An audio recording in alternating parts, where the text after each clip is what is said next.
With Thanksgiving approaching, I have been really anxious and eager to go ahead and get all of my Christmas decor up. If you've been around for a little bit, then you know I went ahead and put my trees up at the end of October. I am definitely one of those people that loves to get it all up early, enjoy it, and then as soon as Christmas is over, it comes down. Like, we are just so exhausted and honestly a bit overstimulated from all of the fun of the Christmas season that by the time about December 27th or 28th hits, I'm ready for a clean slate come January 1st. So since we've been out of school this week, I am trying my best to get all of our December things in place and ready so that we do not have to worry about it after we go back to school next week. We can just enjoy all of the fun festivities, the coziness of this Christmas season, and it's just such a special time with our daughters being 2 and 4. They both get excited very easily about all of the happenings. They both are very much wanting to be a part of everything that's happening, and it's just a really fun time, something that we've not gotten to experience in this way before, and also something that I know won't last forever. So I'm trying hard to soak it up while also trying to keep myself under control. In saying that, this is very much what this video is going to be about. So I wanted to share a little bit about how we decorate for Christmas as a single income household. Now, I should say we are single income-ish. We have previously been like solely single income, but at this point I do work part-time teaching pre-K at my daughter's preschool, as well as earning a little bit off of YouTube thanks to just a really good year. So I am bringing in a little bit of money, which is helpful. Very grateful that we have that as an opportunity. I know that so many people would absolutely love to have a few extra dollars simply to get groceries or survive off of. So I fully recognize that we are fortunate in that. But I also want to make it clear that we do not have a huge income coming in from my husband. He is such a prudent individual. He is so wise and such a solid, just steadfast leader for our household, but he's also very mindful of wanting to save, and I appreciate that so much. So it's not like we have a ton of disposable income to spend on these kinds of things. It helps me personally to have some reality checks, especially around the Christmas season, because I love reading Little House on the Prairie and the Laura Ingalls Wilder books. I love when it gets to the season of winter and specifically Christmas in her books, because it is so simple, but it is so magical to read about her experience with Ma having a warm fresh pie on the table and neighbors coming over to exchange simple gifts that they worked so hard to be able to afford. Like stockings hung on the mantle and a fire roaring in the fireplace and everybody sitting around and Pa playing his fiddle and snow falling outside. Just all of these things that could not be produced really or manufactured.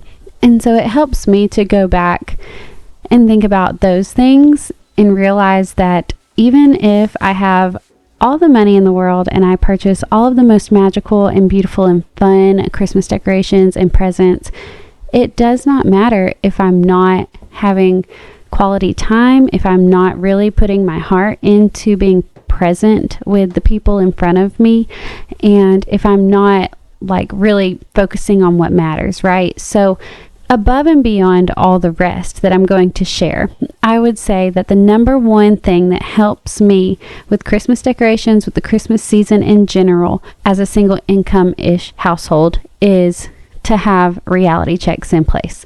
Or if I can't do that for myself, to invite accountability. So sometimes I have to have my husband speak a harsh word to me.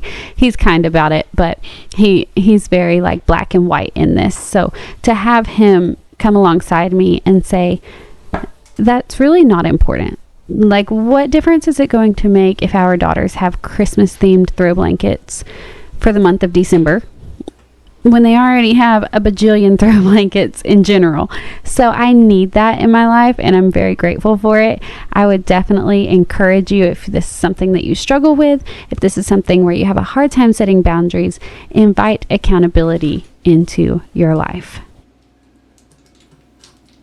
I mean, anywhere that you go right now, any store you walk into, even the grocery store, it is Christmas everywhere. We are such a consumer society, at least here in the United States of America. I don't know about some other countries that are similar to ours, if it's quite so much, but I would imagine that maybe it is. I don't know. I'm curious. And don't get me wrong, I completely buy into that sometimes. And I understand the excitement of it. So I am not here to shame anybody.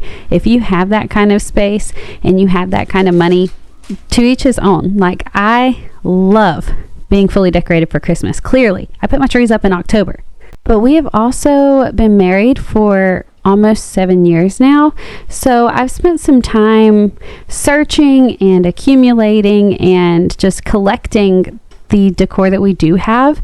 But I just want to encourage you in that even if you feel like you don't have a lot, there are creative ways to really fill your space, to really not spend a ton of money, and to make your home feel like Christmas is just exploding.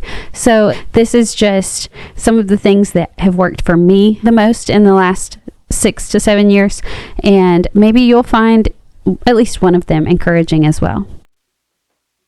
One of my favorite go-to methods is always finding reduced prices on decor. So whether that be thrifting, if you go thrifting, I recommend going to a much nicer area, to those thrift stores, because then you're likely to find higher quality or less used items. That's my experience, at least one of the two.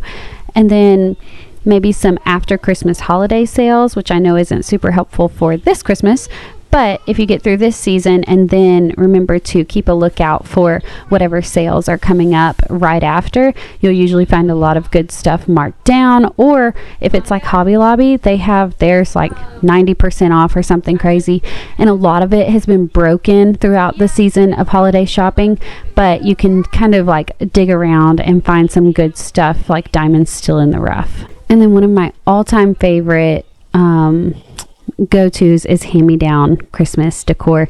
These village sets are from my parents, and it's something that I have never fully appreciated, I think, until now, and especially having kids of my own, where these decorations remind me of my childhood and Christmas for me growing up, and just all of the memories. And each of these village houses, a company that my dad worked for, they gave him one of these every year at Christmas. So he had like 10, I think, between all the different sets, because he was there for about 10 years. And so it just, to me, it shows like the commitment and the hard work that he had to a place, and there's just a lot of sentiment that goes along with it. I mean, and if your mom is like mine, then at this point she is not wanting Christmas absolutely everywhere in her home. Like, she doesn't have the kids in her house that get all excited about it or that make it so much more fun. So she was so glad that I wanted to use these things, and it was not at all something that bothered her, you know. And my grandmother's the same way. So if there's anybody in your family that is wanting to pare down on their Christmas decor, even if it's not stuff that you grew up with, I just recommend checking it out. You never know what you might find, and you never know how your taste may change over time, because a few years ago I really, like I said, I didn't care to have these decorations, and now I absolutely adore them. Now, I will also say, with all of these options I've mentioned, with thrifting, with after holiday sales, and with hand-me-downs, be very choosy. Like, be selective. Unless what you want is just for it to feel like absolute crazy Christmas, and you don't really care what the things look like, you just want it to feel like full and busy and exciting, then by all means, take everything you see. But if you're like me and you're really wanting to find things that you truly love, that add value to your current decor scheme and like color palette, and just, I don't know, maybe I'm too type A, but if you are like me, then you don't just want to have a house full of stuff. You want to have things that are really, really beautiful or really, really special to you. I would definitely say be very selective. And if that means that for some time it looks like you don't have all that much, that's totally okay. Because I would rather have quality pieces over quantity pieces, but I know that that's not everybody either. So again, to each his own. Another super fun and inexpensive way to add some festivity to your home is to use the inexpensive stuff. Like, a little bit goes a long way when you have ribbon and wrapping paper, and if you're brave, glitter. But I really like to wrap photos and frames that are already on my wall. So in my living room, I have a gallery wall kind of around my TV. On either side there are two corner walls, and both of those corners have a gallery wall. So I like to take several of the frames from those galleries and go ahead and just wrap them to look like presents. And then, like I said, ribbon goes a long way. I tie ribbon all over my Christmas tree. I put ribbon all over my mantle. I tie ribbon on like hats on my wall. I change it out to Christmas colors. There's just so many places. Candlesticks. You can put ribbon in a lot of different places, and it really does add like this pop of color. If you're into like the neutrals, then maybe choose something along those lines. But for me, I love red. I love gold. My house is typically like a neutral base, so it gives me the freedom to add in a lot of these colors without it feeling too like much for me. But then you also have the option to just DIY the mess out of everything. Like, since we got married, I have been like, our very first Christmas, I handmade, I'm pretty sure, every Christmas decoration except the Christmas tree and maybe like one little sign that I had gotten to go on the mantle from Hobby Lobby. But I'm still using those decorations today, and I'm still making more today.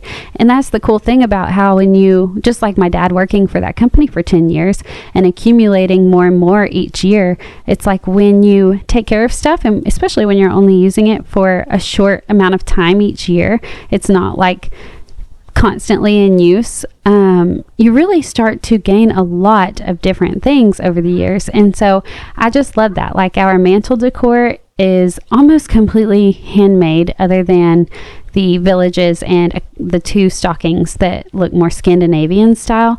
But the two that are ticking stripe, I made those the first year we were married. And the little embroidered name tags for our girls, I made those a couple weeks ago whenever I was homesick. So there's just a lot of sweet touches that you can add, and it seems like a little bit in the moment, but as the years go by, I realize like we have so much stuff. And for me, I don't mind it. I do not like to have a ton of clutter, but I'm also not a minimalist by any means.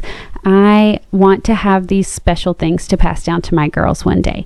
And whether or not they want them, I don't know, but at least there's the option. Like, mom made this with her own hands, and now we have the opportunity to use it in our homes or not. And then the last way I would say is to make it personal. Like, I had pictures printed this year through Walgreens from our Christmases over the past few years. So our daughters at Christmas, Nicholas and I, when we went to cut down our first Christmas tree at the tree farm the first year we were married, just things like that. And then I put all of those in our gallery wall frames. And I love the added touch of simplicity, but also sentimentality that it adds to our home. And it just takes me back, like, which is really all that matters. Like, as long as the people in the home enjoy it, it's not for show for everybody else, right? I want people to feel welcome and cozy in the spaces that we call home. I want people to feel like they are always invited and welcome to just pour a cup of hot chocolate or coffee and sit down and talk with me for hours on the couch. But at the end of the day, it's really about being a sacred space for my family to find rest and encouragement and love. And I hope that that's what they find this Christmas season. I hope that they feel that. I hope that they know that it's not just something that you buy at a store. You can't find that at a store. I hope that they know it's something that has been prayed over. I hope that they know that these things are not merely decorations. They are intentionality, and they are heartfelt, genuine love for their souls, for their little beings, for their hardworking hands, and their leadership for our family. I just love these people so much, and I love the extra touch that Christmas gets to add to this. It's just extra sparkles of magic, and I'm so grateful for it. I hope that maybe you have found some ideas or inspiration or encouragement from this video. I'm so glad that you decided to stop by and spend a little part of your day here with me. I would like to invite you to come back. I hope by Sunday I will have my next video up. I just have so many ideas right now with the holidays, and I'm trying to get videos put up as quickly as I can. But I wanted to separate my girls' Christmas decorations and overall just Christmas with young kids as a single income household from my general Christmas decor video, which was this. So I'm hoping by Sunday I will have the kid edition released, and I hope that you will come back for that. If you're not already, feel free to subscribe. Go ahead and hit the bell button so that you're sure not to miss any new post. And I hope you're having a great day wherever you're at. I'll catch you next time. Bye, guys.